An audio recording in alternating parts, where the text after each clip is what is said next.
ओम शांति।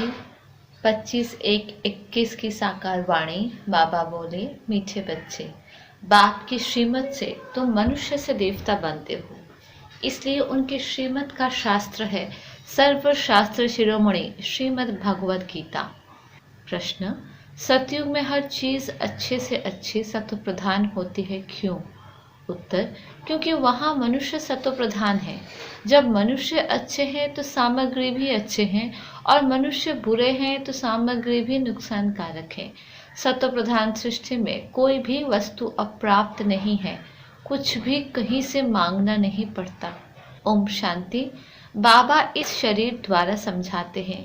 इनको जीव कहा जाता है, इनमें आत्मा भी है, और तुम बच्चे जानते हो परम पिता परमात्मा भी इनमें है। ये तो पहले पहले पक्का होना चाहिए, इसलिए इनको दादा भी कहते हैं। ये तो बच्चों को निश्चय है, इस निश्चय में ही रमण करना है। बरोबर बाबा ने जिसमें पधरामनी की है, वह अवतार लिया है, उनके लिए बाप खुद कहते हैं, मैं इनके बहुत जन्मों के अंत के भी अंत में आता हूँ। बच्चों को समझाया गया है, ये है सर्वशास्त्र शिरोमणि गीता का ज्ञान। श्रीमत अर्थात श्रेष्ठ मत, श्रेष्ठ ते श्रेष्ठ मत है, ऊंच ते ऊंच भगवान की, जिसकी श्रीमत से तुम मनुष्य से देवता बनते हो। तुम भ्रष्ट मनुष्य से श्रेष्ठ देवता बनते हो। तुम आते ही इसलिए हो। बाप भी खुद कहते हैं, मैं आता हूँ तुमको शिष्टाचारी निर्विकारी मत वाले देवी देवता बनाने। मनुष्य से देवता बनने का अर्थ भी समझना है। विकारी मनुष्य से निर्विकारी देवता बनाने आते हैं। सतयुग में मनुष्य रहते हैं, परंतु दैवी गुण वाले। अभी कलयुग में है आसुरी गुण वाले। है सारी मनुष्य सृष्टि, परंतु वो है ईश्वरीय बुद्धि, ये है आसुरी बुद्धि। वहाँ ज्ञान, यहाँ भक्ति। ज्ञान और भक्ति अलग अलग है ना। भक्ति की पुस्तक कितनी और ज्ञान की पुस्तक कितनी है? ज्ञान का सागर बाप है, उनका पुस्तक भी तो एक ही होना चाहिए। जो भी धर्म स्थापन करते हैं, उनका पुस्तक एक होना चाहिए। उनको रिलीजियस कहा जाता है। पहला रिलीजियस बुक है गीता, श्रीमद् भगवद गीता। ये भी बच्चे जानते हैं, पहला आदि सनातन देवी देवता धर्म है, ना कि हिंदू धर्म। मनुष्य समझते हैं गीता से हिंदू धर्म स्थापन हुआ, और गीता गाई है कृष्ण ने। कोई से पूछो तो कहेंगे परंपरा से ये कृष्ण ने गाई है, कोई शास्त्रों में शिव भगवानुवाच है नहीं। श्रीमद कृष्ण भगवानुवाच लिख दिया है। जो गीता पढ़े होंगे उनको सहज समझ में आएगा। अभी तुम समझते हो, इसी गीता ज्ञान से मनुष्य से देवता बने हैं, जो अभी बाप तुमको दे रहे हैं। राजयोग सिखा रहे हैं, पवित्रता भी सिखा रहे हैं। काम महाशत्रु है, इस द्वारा ही तुमने हार खाई है। अब फिर उन पर जीत पाने से तुम जगत जीत अर्थात विश्व के मालिक बन जाते हो। ये तो बहुत सहज है। बेहद का बाप बैठ इनके द्वारा तुमको पढ़ाते हैं। वो है सभी आत्माओं का बाप। ये फिर है बेहद का बाप मनुष्य का। नाम ही है प्रजापिता ब्रह्मा। तुम कोई से भी पूछेंगे ब्रह्मा के बाप का नाम बताओ तो मूंझ पड़ेंगे। ब्रह्मा विष्णु शंकर है क्रिएशन। इन तीनों का कोई तो बाप होगा ना। तुम दिखाते हो इन तीनों का बाप है निराकार शिव। ब्रह्मा विष्णु शंकर को सूक्ष्म वतन के देवताएं दिखलाते हैं, उनके ऊपर है शिव। बच्चे जानते हैं शिव बाबा के बच्चे जो भी आत्माएं हैं, उनको अपना शरीर तो होगा, वो तो सदैव निराकार परम पिता परमात्मा है। बच्चों को मालूम हुआ है निराकार परम पिता परमात्मा के हम बच्चे हैं। आत्मा शरीर द्वारा बोलती है, परम पिता परमात्मा। कितनी सहज बातें हैं। इसको कहा जाता है अल्फ बे। पढ़ाते कौन है? गीता का ज्ञान किसने सुनाया? निराकार बाप ने।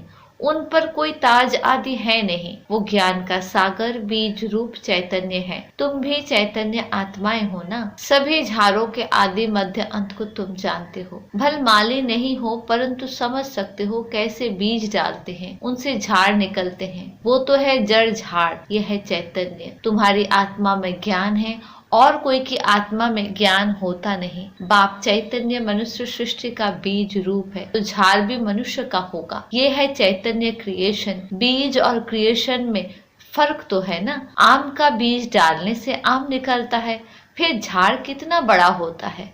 वैसे मनुष्य के बीच से मनुष्य कितने फर्टाइटल होते हैं, वैसे मनुष्य के बीच से मनुष्य कितने फर्टाइटल होते हैं, वैसे मनुष्य के बीच से मनुष्य कितने फर्टाइल होते हैं। जड़ बीज में कोई ज्ञान नहीं है, ये तो चैतन्य बीज रूप है। उनमें सारे सृष्टि रूपी झाड़ का ज्ञान है कि कैसे उत्पत्ति, पालना, फिर विनाश होता है।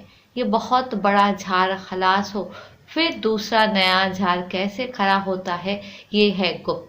तुमको ज्ञान भी गुप्त मिलता है, बाप भी गुप्त आए हैं।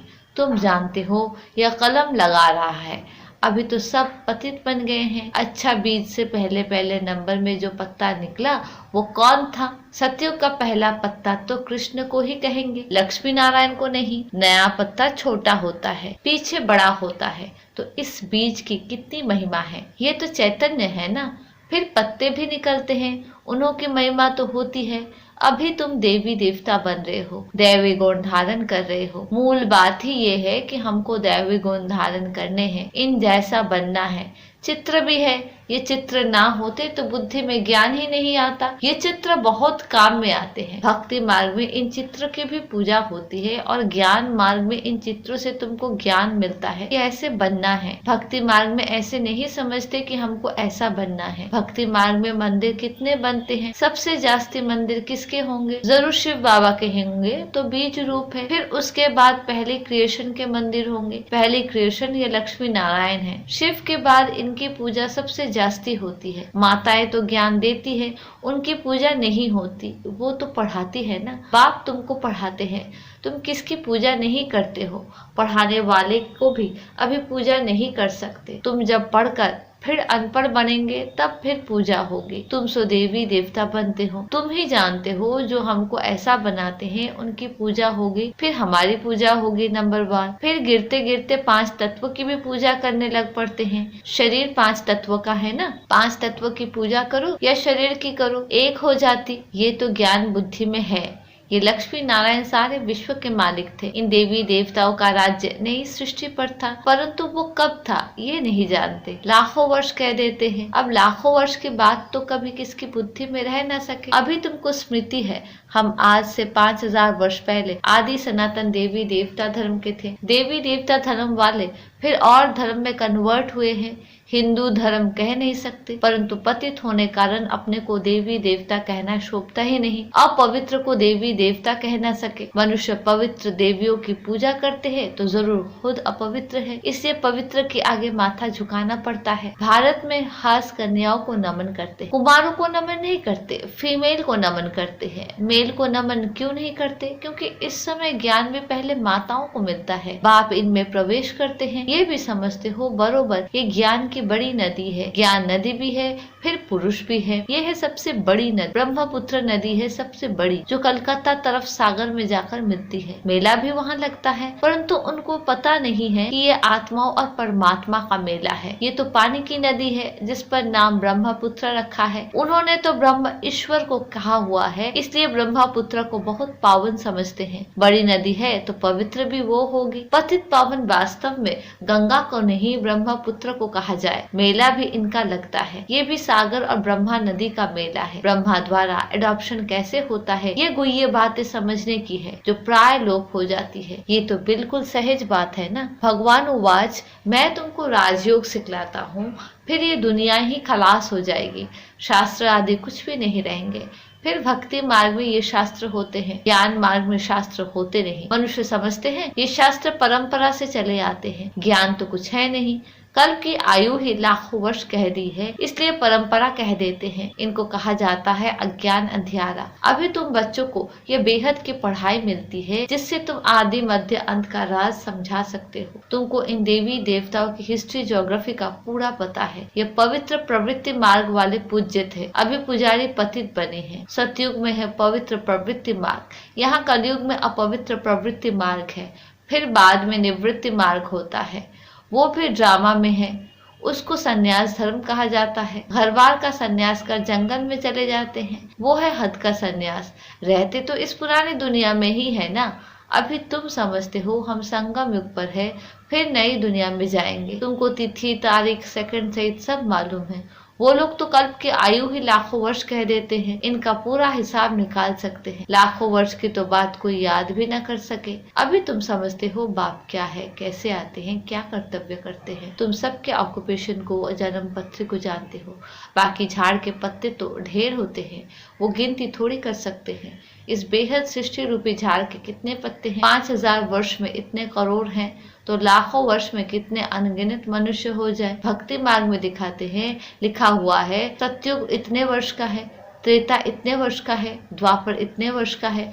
तो बाप बैठ तुम बच्चों को ये सब राज समझाते हैं। आम का बीज देखने से आम के झाड़ सामने आएगा। अभी मनुष्य सृष्टि का बीज रूप तुम्हारे सामने है। तुमको बैठ झाड़ का राज समझाते हैं, क्योंकि चैतन्य है। बताते हैं हमारा ये उल्टा झाड़ है। तुम समझा सकते हो जो भी इस दुनिया में है, जड़ व चैतन्य हूबहू रिपीट करेंगे। अभी कितना वृद्धि को पाते रहते हैं, सतयुग में इतना हो नहीं सकता। कहते हैं फलानी चीज ऑस्ट्रेलिया से, जापान से आई। सतयुग में ऑस्ट्रेलिया, जापान आदि थोड़ी थे। ड्रामा अनुसार वहाँ की चीजें वहाँ होती है। पहले अमेरिका से गेहूं आदि आते थे। सतयुग में कहाँ से आएंगे थोड़ी, सतयुग में कहाँ से आएंगे थोड़ी। वहाँ तो है ही एक धर्म, सब चीजें भरपूर रहती है। यहाँ धर्म वृद्धि को पाते रहते हैं, तो उनके साथ सब चीजें कम होती जाती है। सतयुग में कहाँ से मंगाते नहीं है। अभी तो देखो कहाँ कहाँ से मंगाते हैं। मनुष्य पीछे वृद्धि को पाते गए हैं। सतयुग में तो अप्राप्त कोई वस्तु होती नहीं। वहाँ की हर चीज सत्व प्रधान बहुत अच्छी होती है। मनुष्य ही सत्व प्रधान है। मनुष्य अच्छे है तो सामग्री भी अच्छी है, मनुष्य बुरे है तो सामग्री भी नुकसानकारक है। साइंस की मुख्य चीज है एटॉमिक बॉम्ब्स, जिससे इतना सारा विनाश होता है। कैसे बनाते होंगे? बनाने वाली आत्मा में पहले से ही ड्रामा अनुसार ज्ञान होगा। जब समय आता है तब उनमें वो ज्ञान आता, जिसमें सेंस होगी वही काम करेंगे और दूसरे को सिखाएंगे।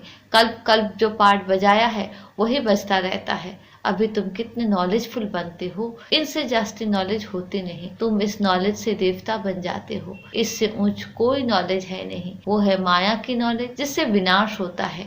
वो लोग साइंटिस्ट मून में जाते हैं, खोजते हैं। तुम्हारे लिए कोई नई बात नहीं, ये सब माया का पंप है। बहुत शो करते हैं, अति डीपनेस में जाते हैं, बहुत वृद्धि को लड़ाते हैं, बहुत बुद्धि को लड़ाते हैं। कुछ कमाल कर दिखावे, बहुत कमाल करने से फिर नुकसान हो जाता है। क्या क्या बनाते रहते हैं।